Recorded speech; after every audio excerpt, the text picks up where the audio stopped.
Hello, my name is Hassan Sorrells, and this is the Leadership Lessons from the Great Books podcast shorts.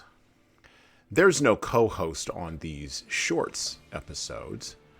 These are now around 2 to 4 minute, sometimes as long as 6 to 10 minute observations, ideas, thoughts, or rants about the literature, philosophy, psychology, and even the theology of leadership. Because listening to me talk about leadership for now around 2 to 4 minutes is still better than reading and trying to understand yet another business book. Even that business book your coworker won't stop raving about because it quote-unquote changed their life, but you can't see any difference in their leadership behavior. So how good could that author be? In any environment, when the conditions for conflict and hostility are ready for conflict and hostility to commence, the party who commits fully once the fight has started has a better opportunity to win the fight than the party who dithers while Rome burns.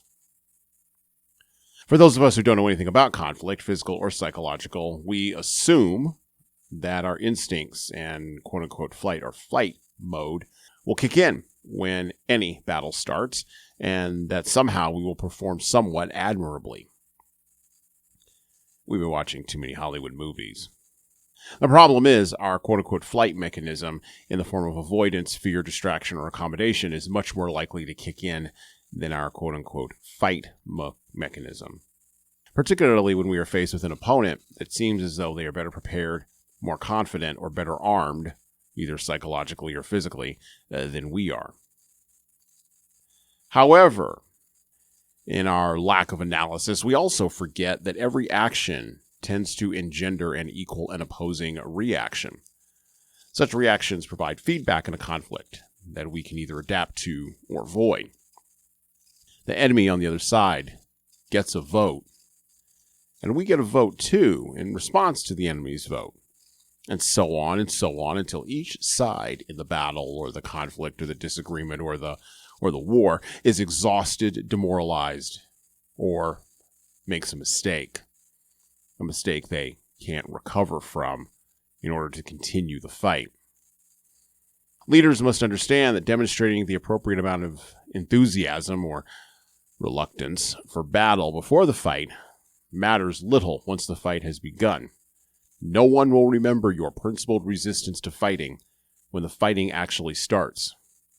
And no one will remember your incendiary bloodlust when the fighting commences. All your followers will remember is what you did or didn't do once the fists started flying, the words started escalating, or the bombs began dropping.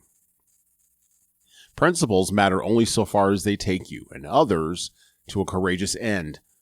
In the face of action, final action such as it were, by another party.